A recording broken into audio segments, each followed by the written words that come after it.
Hey beautiful, welcome to Dr. Sarah's Café. This is your weekly refill, which is a unique specialty blend of astrology, tarot, oracle cards, poetry, intuition, and creativity. This week our flavor is a really sweet and tender one, and it is Speak Your Heart. Speak your heart. And so what does that mean? That means one, there's communication involved, but the source of that communication is what's really imperative. So we'll jump into the astrology ingredients first. We have 4 things that I want to make note of here. And just to give you an overview, you see Cancer, Neptune, Pisces, and Neptune are involved in all 4 of these aspects this week, and they are all water related signs and planets. So Cancer and Pisces are water signs, and Neptune is a watery planet that rules Pisces. And then we have Mars and Mercury being very prevalent, as well as the North Node, which is just a point, a mathematical point in the sky. But Mars being fire and Mercury being air. Okay, so let's look through these elements. One, we have Mars retrograding back into Cancer. And so Mars being, I mentioned that fiery gut feeling, right? Like something stirring within you. And people have asked, what do you get when you mixed water with fire? Water and fire, you get steam, right? So things can get very steamy when you have a fiery planet moving through a water sign. But with Mars being retrograde back into Cancer, it's almost like, I don't want to say it's a simmering down, but it's like a slow burn, right? Like a gentle boil or simmering. So not simmering down, but just simmering in general, okay? And then we have Mercury, which is not just an air/earth planet, but it is the planet of communication specifically. So this has a lot to do with the speak your heart part. Mercury is all about communication, messages, ideas, and thoughts. And squaring Neptune, squaring this watery planet, the planet of dreams and fantasies and art and creativity, a square is known as a difficult aspect. And so I'm thinking with Mars being retrograde, meaning not at its best capacity, right? Like not having the forward momentum that it naturally likes to have, and going into a sign where it's very uncomfortable. Mars is not comfortable in the sign of Cancer. It's not comfortable in any water sign, to be honest, but it's frustrated in Cancer. So then you have this communication planet making a difficult, sometimes frustrating aspect to a water planet. And I'm thinking that there's frustrated communication here, frustrated communication around emotional topics, around things that we're feeling in the heart space, okay? And then we have the North Node moving into Pisces. It's going to be fresh, brand new there. And so all of a sudden, we're going to have this collective energy shift going from fire, right? Passion, right? So the North Node is coming out of Aries, which is the sign that's ruled by Mars, right? And so the North Node is leaving the fire sign that Mars is comfortable with and that Mars knows really well. And then it's joining forces with the water signs. It's joining forces with water. And so Mars is kind of like, gosh, I have no help. Like I have no respite. I don't have any allies this week to help me out here. But we do have that same day Mars making a trine to Neptune. Okay, so that's where we get a little bit of assistance, is that even though Mercury is making a tense aspect to Neptune, Mars itself is making a positive, fruitful, lucky aspect to Neptune. And so it could feel like a little bit of release. And it's interesting that it comes later after all these other things, because you might be feeling the tension, you might be feeling frustrated and not know what you're feeling, much less have the ability to articulate what you're feeling, right? But by the end of the week with this trine to Neptune, it might finally come together for you. You might finally get to a space where the emotional frustrations, the communication challenges you were having, you know, understanding your own feelings and then having the courage to communicate them to the people around you, you might have an opportunity to get that across. Or even if you don't fully articulate it by the end of the week, you might come into a better understanding of what it is that you're feeling and articulating it for yourself. And also, I'm feeling called to say here that speaking your heart doesn't always have to be speaking to other people, speaking to folks around you, or speaking to an audience. Sometimes it's necessary. Sometimes the project is, how can you articulate this for yourself and make sure you understand where you're coming from? Make sure you understand what your triggers are. Make sure you understand what your true passions are, what your true passion is about. And I'll also say too, like, this fire and water mix and the steam that it creates is this passion. And so fire is also heart, right? When you think of passion and you think of love, those two things have a lot of overlap. They have a lot in common. I mean, more or less, right? Oftentimes we are passionate about the things that we love. We don't always love the things we're passionate about, right? And so fire and water are very similar in that way, right? So fire is like, oh my gosh, I'm fired up. I'm going to assert myself towards something I love and something I'm passionate about. And then water is like a different facet, a different style of love, right? It's a different style of caring deeply about something and thinking about your expressions of things that you care deeply about. Sometimes that deep care for something results in, caressing it or talking softly to it or talking gently to it or whispering to it. And other times caring deeply about something is, getting fired up, getting energized to pour yourself into that thing. And so we might see the shade, the spectrum of what it means to have love for something, what it means to have heart and drive and desire for things. And in my illustration here, we have a young person with a megaphone, and from that megaphone is a heart, right?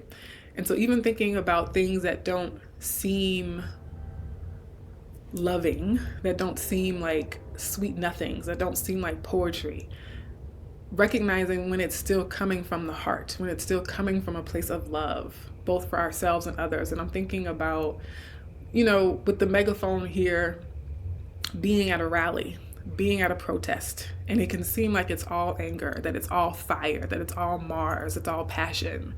But realizing that those people are speaking up at that rally to defend something they love, to defend something they really care about, right? And so we can't, put these two things on an island and say, if it's love, it's going to be soft and gentle. And if it's loud and assertive, then it's not love, right? I don't think that that dichotomy is true.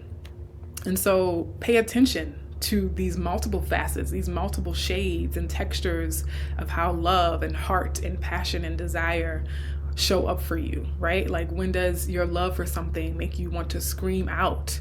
And when does your love for something make you want to whisper? Okay, the Oracle card clearly had a lot to do with the overall flavor of the week. It is number 33 from the African Goddess Rising deck, which is Mame Kumba Bang. And the theme is speak up, speak up. And here we have the fists in the background, right? We have the pick in the hair. So this is very, very clearly about speaking truth to power, speaking truth to power. And it's also about realizing that you are worthy of speaking your truth, realizing that, even though it might be fearful or frightening, you deserve to be heard. And so I'm thinking about speaking your heart and doing it from a place of love. That includes love for yourself, loving yourself enough to say, I'm going to give myself the permission and the freedom to speak my truth and to say, release what's really on my heart. And this is bringing me to mind of Audre Lorde's essay, The Transformation of Silence into Language and Action. And in this moment, I'm realizing, why didn't I include that in the pastry and poetry section? I'm not going to go back and do it. I'll simply share here the gist of the essay. Again, it's Audre Lorde's The Transformation of Silence into Language and Action.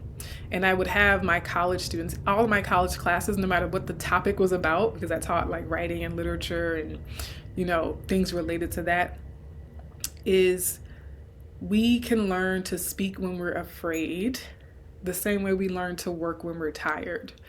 And that one of the most powerful things that came from that essay is that even if you stay silent, you're still going to die.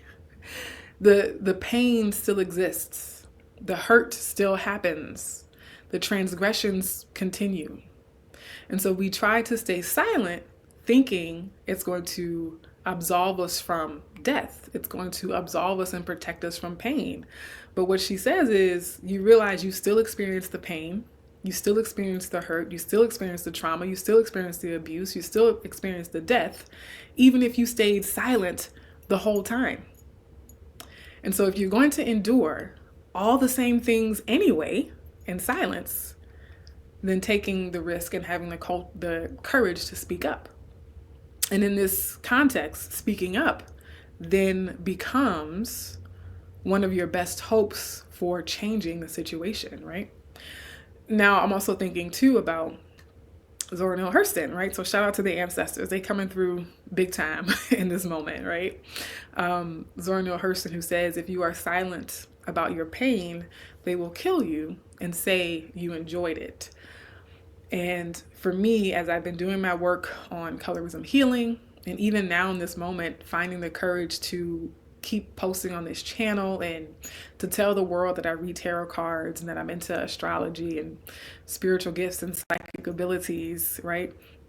Despite what people would think, and not playing silent, not shrinking and keeping that to myself, I think about all the ways that those words, their work, has helped me push through the fear to speak up, to say what I need to say, right? Whether it's about injustice, colorism, being a Black woman in a society steeped in misogyny, or whether it's, coming out of the broom closet, as they speak, and, believing in metaphysical principles and magic, to put it together in a little bow, and saying that this is who I am, this is what I think, this is where I come from, this is what I believe, in a world that wants to reject all that, in a world that wants to stigmatize all that and say that it's bad and that it's wrong and you're too sensitive and you're making a mountain out of a molehill.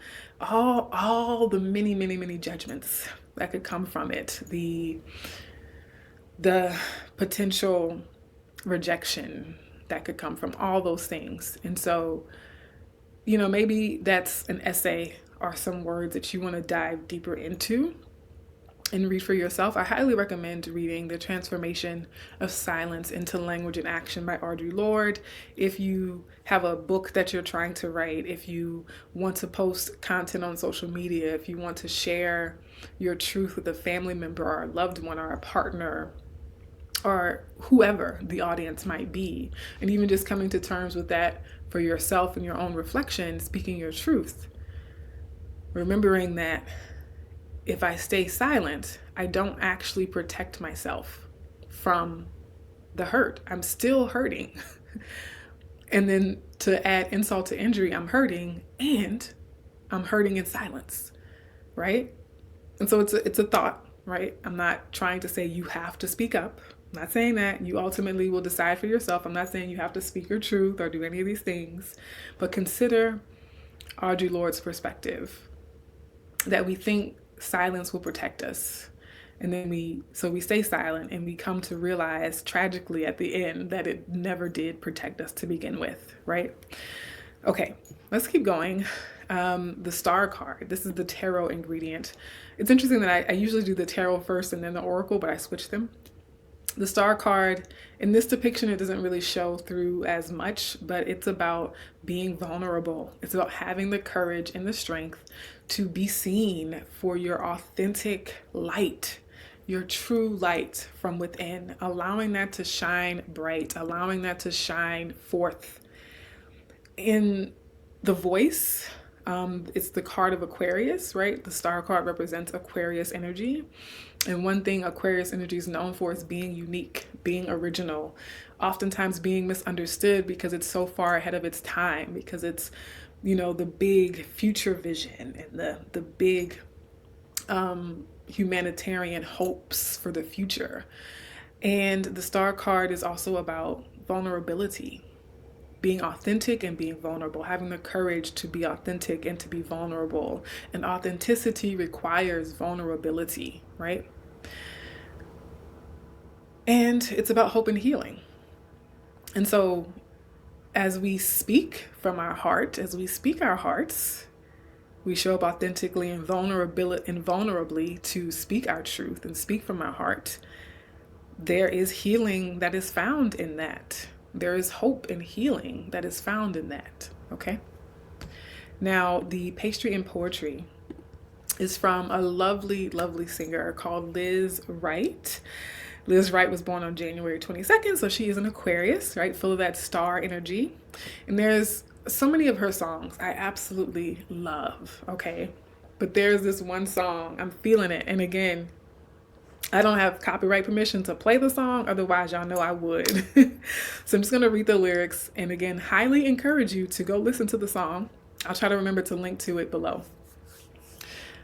But it's just such poetry, and it just, I think the context is an interpersonal one, right? Like a person speaking to another individual person versus like speaking truth to power, speaking to some authority or, larger audience. It's more intimate. But I think it's just micro, macro, right? These things reflect at varying scales of life. Okay, so let's get into the poetry. The pastry, as you can see, is sweet potato pie. It's not pumpkin pie. I don't know if I've even ever tried pumpkin pie, to be honest, but definitely sweet potato pie. And something about like sweet potato, like the sweetness of it and speaking from your heart. And there's like even if it comes out as like angry or fiery or loud or aggressive or passionate, there's still the kernel of sweetness that is fueled by the love that compels you to be so assertive, to be so loud and boisterous. Okay.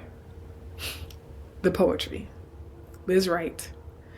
It's from a song called Speak Your Heart. She says, I know what you want to say. I see the words behind your eyes. By the time you show me what you're hiding, it won't be no surprise. Why do you keep on whispering, talking with your face turned away? You say that love don't come easy for you. What makes you think I ain't afraid? Let me in or let me go. It's time you tell me where you're standing, babe. I won't go down if you say no. Just open up your mouth and say it, baby. Speak your heart. Speak your heart. One of the lines I love most in this song, in these lyrics, is, why do you keep on whispering, talking with your face turned away? Something about that imagery just feels so illustrative of how we try to shield our hearts, how we try to talk around the subject and not say the thing directly.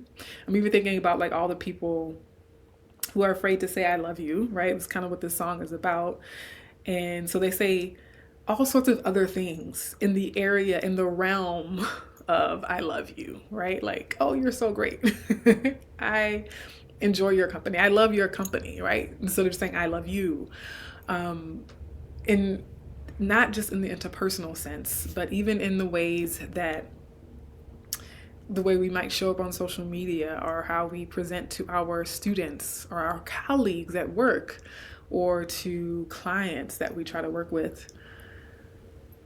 There are things in our heart that we want to articulate, and we approach the articulation of them, but at the moment that we start to articulate it, we turn away from it, right? It's like shying away from it, shrinking back from it.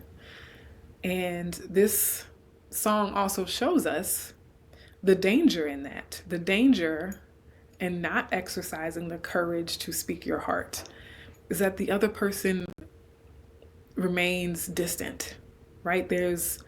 It impedes, it inhibits the intimacy and the deeper connection.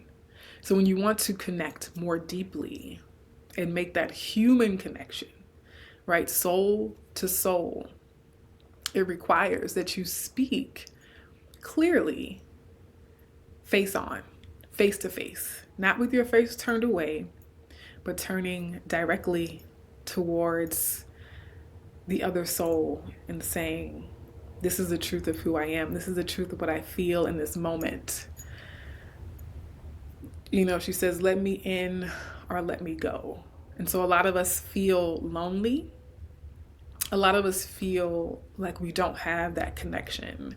A lot of us feel like that level, that deeper level of intimacy and emotional knowing and care is unavailable to us.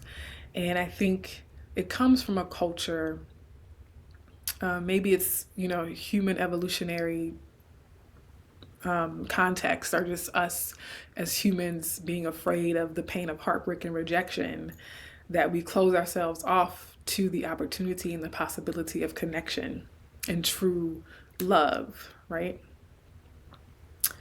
And that, again, could obviously play out in the romantic context, but even with friends, family members, creative collaborators, if you are an artist, putting your heart on the page and connecting with your reader, the consumers of your paintings and your movies, right? If you're an actor, stepping fully into that role and infusing it with a little bit of your own heart and authenticity.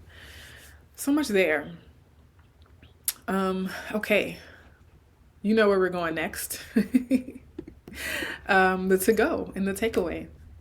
What have you been trying to find the courage to speak? What have you been trying to find the courage to speak?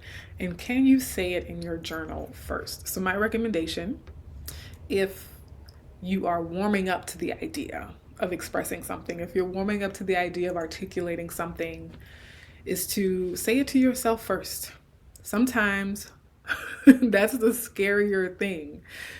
Like a lot of times once we overcome the fear of admitting the thing to ourselves first and just being able to say it to ourselves, we kind of just like untie the knot, and it just flows from there, right? Like sometimes that's the thing that's dammed up, is that we haven't even admitted these things to ourselves, okay? And I think it goes without saying too that, you know, again, not everyone deserves your story. You don't have to air out all your dirty laundry and put all your business out in the street, as people say. But just consider what really needs to be said in order for the healing to happen, in order for the change to happen, in order for deeper connection to happen, in order for freedom to be felt and experienced. All the things, right? Tap into the why, the reason that it's worth cultivating the courage to speak these truths. Okay, more is coming to me. I'm also getting speaking the truth, also living the truth, right?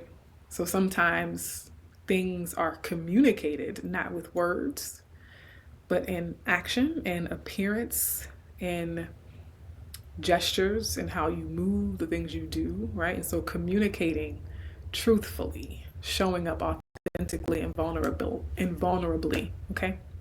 I hope that this has in some way helped you to refill your spiritual cup, and I hope to see you in another video. Take care.